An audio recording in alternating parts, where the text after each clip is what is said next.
بہت ہی بیلنسڈ، اور بہت سارے پاکستانی جو ہیں اس کے مثال کے طور پر جیسے سوشل میڈیا کا معاملہ ہے، شاید ہی کوئی پاکستانی ہو جو یہ نہیں سمجھتا ہو کہ اس کو ہر لحاظ سے سختی سے اس قسم کے رجحان کو جو کہ ہم مسلسل دیکھ رہے ہیں، جس کو ہم کہتے ہیں مادر پدر آزادی، جس کو جاوید جبار صاحب کہتے ہیں انارکک سچویشن ہے، آپ کے پاس عوام کی اس حوالے سے پاکستان کی سپورٹ حاصل ہے کہ اس معاملے کو ڈیل کرے، لیکن اس کے ساتھ ہی ایک مزاحمت ہے لوگوں کی کہ کہیں ہمارا اخبار، ہمارا چینل، ہمارے جو ایک مین اسٹریم میڈیا ہے اس پر کوئی پابندی نہ ہے، مگر آپ کے پاس بہت سپیس ہے، یہ گیم چینجر سچویشن ہے جو کہ آپ کر سکتے ہیں، مگر اس کے لیے اگر وہ راہ جو کہ جس کی طرف جاوید جبار صاحب بھی نشانی کر رہے تھے اور آپ بھی کر رہے تھے، تو یقیناً اس میں بہتری ہو سکتی۔ آپ معافی الضمیر بیان کیجئے گا، یہ جو آنے والا ہے PMDA، یہ طے تو کیا ہے آپ نے کہ آپ اس کو لا رہے ہیں؟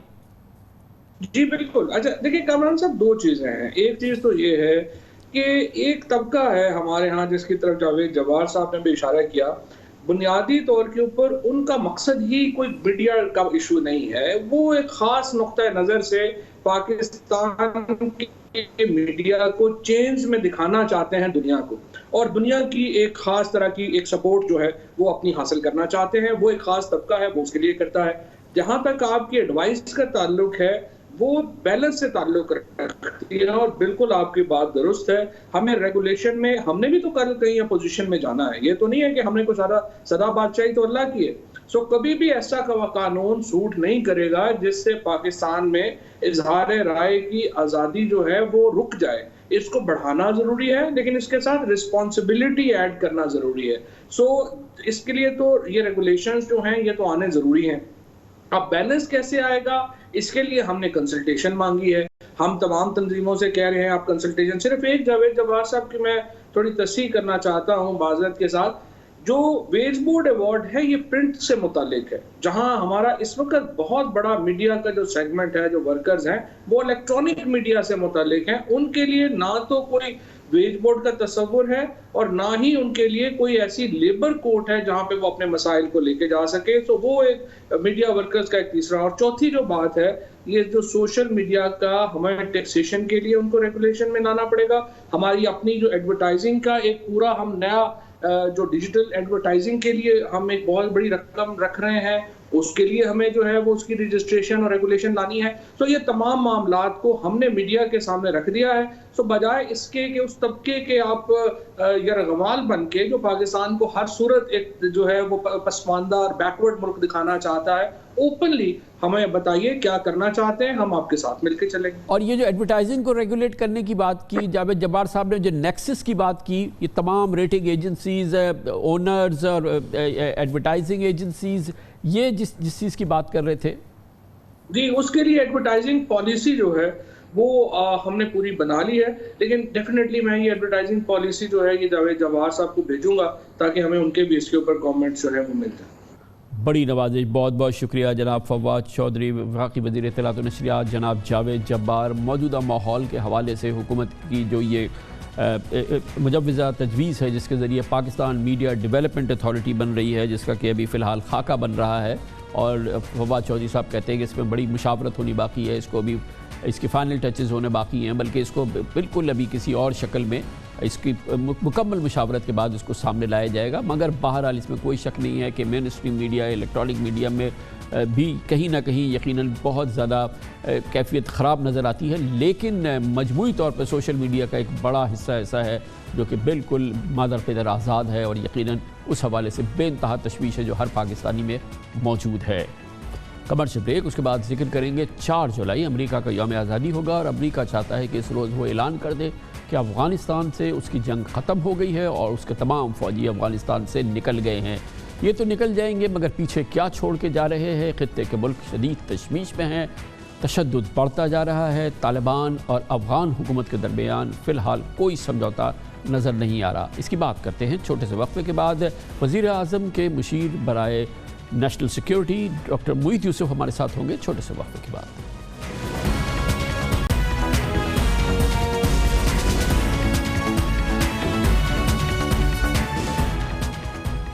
اگلے ماہ 4 جولائی کو لگتا ہے امریکی عوام اپنے 245ویں یوم آزادی کے ساتھ افغان سرزمین سے چھٹکارے کا دن بھی منائیں گے۔ واضح اشارے مل رہے ہیں کہ امریکہ نے اپنے یوم آزادی کی تاریخ افغانستان سے آزادی کے لیے منتخب کر لی ہے۔ کل امریکی سینٹ کام نے ایک بیان میں کہا کہ افغانستان سے 44% تک فوجی انخلا کا کام مکمل ہو چکا ہے۔ 300 C-17 طیاروں پر فوجی ساز و سامان لوٹ کر کے افغانستان سے واپس لایا جا چکا ہے، اور آج خبریں یہ بھی ہیں کہ امریکی فوج 20 دن میں اپنا اہم ترین باگرام ایئر بیس افغان فورسز کے حوالے کر دے گی۔ ایک جانب طالبان کی نگاہیں کابل پر مرکوز ہیں اور دوسری طرف امریکہ کے افغان انخلا کے بعد خطے کے ممالک میں تشویش کی لہر اس وقت نظر آ رہی ہے۔ خاص طور پر پاکستان، چین اور افغانستان کے وزرائے خارجہ کل ویڈیو لنک کے ذریعے سہ فریقی اجلاس کریں گے۔ سیکیورٹی خلا کے حوالے سے خاص طور پر پاکستان کی پریشانی بڑھ رہی ہے، کیونکہ افغان جنگجو گروپس کے مابین مفاہمت کے امکانات نہ ہونے کے برابر ہیں، جبکہ پاکستان میں اس کیفیت میں ایک بار پھر افغان مہاجرین کا ایک طوفان کا خطرہ منڈلا رہا ہے۔ آج اسلام آباد میں تاجکستان کے صدر سے ملاقات کے بعد وزیر اعظم عمران خان نے کہا کہ اس بار افغانستان سے انخلا 1988 کی طرح کا نہیں ہونا چاہیے۔ ہمیں پوری کوشش کرنی چاہیے کہ جب یونائٹڈ اسٹیٹس کی فورس وڈرا کریں افغانستان سے تو ہم پوری طرح اپنی کوشش کریں ایک پیسفل ٹرانزیشن کی، ایک پولیٹیکل سیٹلمنٹ کے لیے، کیونکہ یہ ہم سارے خطوں کو فرق پڑے گا اگر افغانستان میں وہ پیسفل سیٹلمنٹ نہ ہوئی اور انتشار ہوا، ہم سب افیکٹ ہوتے ہیں۔ یہ ٹرانزیشن پیسفل ہو، پرامن ہو، وہ نہ ہو جو 1989 میں ہوا جب کہ سوویت یونین افغانستان سے نکلی تو جو کیوس ہے وہ ہم سب جانتے ہیں۔ افغانستان سے فوجی انخلا کے بعد القاعدہ اور داعش کے خلاف جاری آپریشن میں امریکہ کو پاکستان کی مدد چاہیے، اور اسی پس منظر میں مشترکہ تعاون کی نئی جہت دینے پر اس صلاح مشورہ مسلسل جاری ہے۔ 10 روز قبل وزیر اعظم عمران خان کے قومی سلامتی امور کے مشیر ڈاکٹر موئید یوسف کی جنیوا میں امریکی national security adviser Jake Sullivan سے ملاقات ہوئی، جس میں دونوں ملکوں کے سیکیورٹی آفیسرز موجود تھے۔ کئی گھنٹے یہ ملاقات جاری رہی۔ بائیڈن انتظامیہ کے اقتدار سنبھالنے کے بعد دونوں ملکوں کے قومی سلامتی مشیر کا یہ پہلا براہ راست رابطہ اور صلاح مشورہ تھا، جس کے بعد مشترکہ اعلامیے میں پاکستان اور امریکہ نے عملی تعاون کو آگے بڑھانے پر اتفاق کیا۔ اس پوری کیفیت پہ خاص طور پہ افغانستان کے حوالے سے بدلتی ہوئی صورتحال، اس پر بات کرنے کے لیے ہمیں جوائن کر رہے ہیں وزیر اعظم کے مشیر برائے قومی سلامتی ڈاکٹر موئید یوسف۔ بہت بہت شکریہ ڈاکٹر صاحب۔ یہ فرمائیے گا کہ اب تقریباً واضح ہو رہا ہے کہ امریکی حکومت یہ چاہتی ہے کہ انخلا افغانستان سے اور تیز ہو جائے۔ صدر بائیڈن کی ستمبر کی ڈیڈ لائن سے کہیں پہلے خبریں یہ آ رہی ہیں کہ امریکہ کی یوم آزادی یعنی کہ 4 جولائی تک وہ اس عمل کو مکمل کرنا چاہتے ہیں۔ گویا کہ بہت تیزی سے امریکہ افغانستان سے نکل رہا ہے۔ جو اس سے منسلک قوتیں ہیں، طاقتیں ہیں، جس میں پاکستان یقینی بہت امپورٹنٹ ہے، کہا جا رہا ہے کہ سب ملکوں میں تشویش ہے، کیونکہ تقریباً ایک ایبرپٹ وڈرال ہو رہا ہے امریکہ کا۔ پاکستان کی اس حوالے سے کیا سوچ ہے اور کتنی تشویش ہے؟ شکریہ کامران صاحب۔ دیکھیے، پہلی بات تو یہ ہے کہ ہم ہمیشہ سے کہتے رہے ہیں کہ جو وہاں پہ امریکی پریزنس ہے اس کو جانا تو ہے، لیکن ہم ہمیشہ رسپانسبل وڈرال کی بات کرتے رہے، یعنی ایسے نہ انخلا ہو کہ وہاں پیچھے کوئی اور امید نہ رہے امن کی اور خانہ جنگی کی طرف بات چلی جائے۔ تو بہرحال یہ ایک امریکہ کا اپنا سوورن فیصلہ ہے، انہوں نے ستمبر کہا تھا، لیکن یہ بات درست ہے، بالکل واضح ہے، اور کچھ کمیونیکیشن میں انہوں نے یہ بات واضح بھی کی ہے کہ جولائی 4 نہیں تو 15، لیکن جولائی کے مہینے میں وہ اپنا انخلا مکمل کر لیں گے۔ کسی حد تک جو کوئی ان کی تھوڑی بہت پریزنس رہ گئی وہ بعد میں جائے گی، لیکن جولائی کا ہی اس وقت ہدف ان کے سامنے ہے۔ اور میں آپ کو بتاؤں، بائیڈن ایڈمنسٹریشن لگتا یہ ہے کہ انہوں نے اپنا ذہن بنا لیا ہے کہ وہ افغانستان سے بس اب یہاں سے کوچ کریں گے۔ اسسٹنس وہ کہتے ہیں جاری رکھیں گے، وہ بہت ضروری ہوگی۔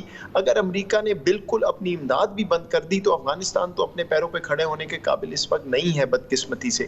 تو اس پہ ہمارا یہی نقطہ نظر ہے کہ انخلا تو اب وہ کر رہے ہیں، اس میں تو کسی کا کنٹرول نہیں ہے۔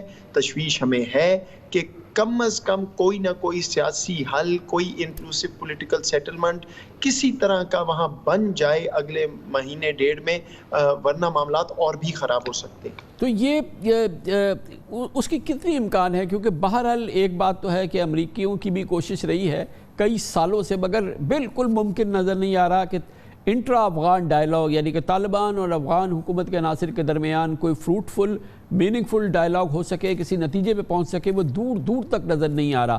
تو یہ جتنی خطے کی قوتیں ہیں، اس حوالے سے ان کا کیا خاکہ بن رہا ہے؟ ظاہر ہے کہ اجتماع ہوتا ہے، تمام روس، چین، پاکستان، ایران، یہ تمام ممالک جو ہیں وہ اب کس سوچ پر ہیں؟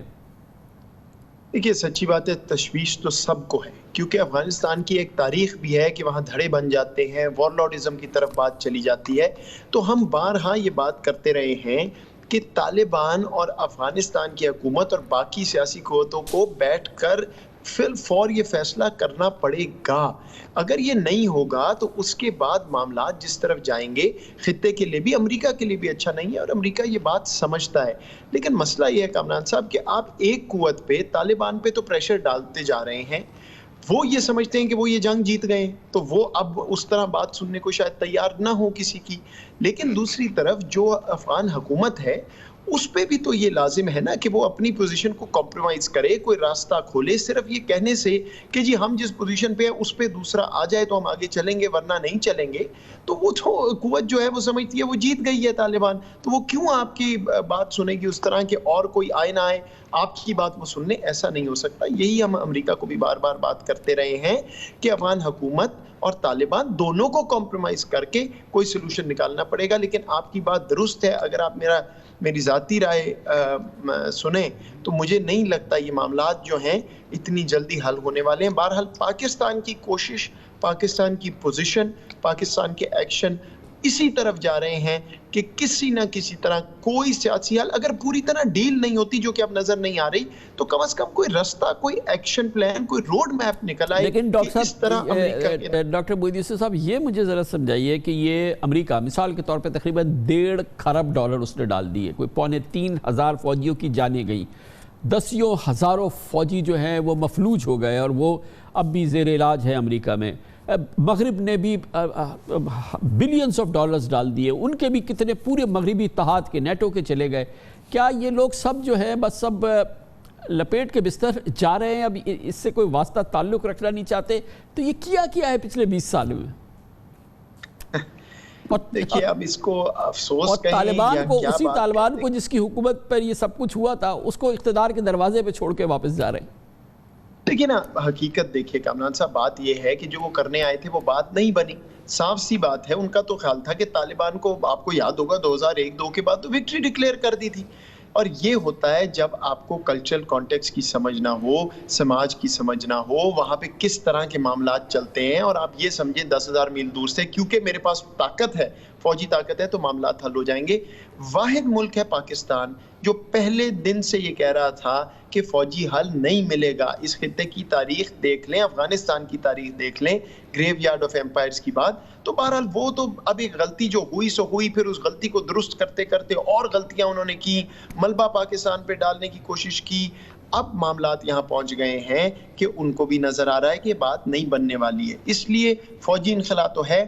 اہم بات یہ ہے کہ اب افغانستان کی امن وہاں جو بھی شکل بنتی ہے اس کو بنا کر سسٹین کرنا ہے، اور پاکستان کے بغیر وہ معاملہ بھی آگے نہیں چل سکتا. یہ امریکہ کو بھی معلوم ہے، اور میرے جو کاؤنٹر پارٹ ہیں جن سے میری ابھی حال ہی میں ملاقات ہوئی، وہ اس بات کو تسلیم کرتے، اور اس لیے ادھر سے بھی اوپننس ہے کہ کوئی نہ کوئی راستہ نکالنا ہے کہ پارٹنرشپ چلتی رہے اور افغانستان میں معاملات بالکل ہی نہ بگڑ جائیں کہ معاملہ بالکل ایک خانہ جنگی کی طرف خدا نہ. ڈاکٹر صاحب یہ فرمائیے گا کہ ہمارا، اور اب امریکہ تو جا رہا ہے اور آپ ان کے نیشنل سیکیورٹی ایڈوائزر سے جنیوا میں ملے بھی، بہت تفصیلی کئی گھنٹوں کی ملاقات ہوئی، لیکن دوسرے جو امپورٹنٹ فریقین ہیں، مثال کے طور پہ چین بہت ہی کلیدی فریق ہے، ایران بہت امپورٹنٹ فریق ہے، ہمسایہ ہے، روس وہ بھی ظاہر ہے کہ سینٹرل ایشیا کی وجہ سے بہت کلیدی فریق ہے. یہ جو 4-5 ہم ملک ہیں، ان کے آپس میں تعلقات افغانستان کے حوالے سے کس حد تک کنورجنس ہے، ایک صفحے پہ آ سکتے ہیں؟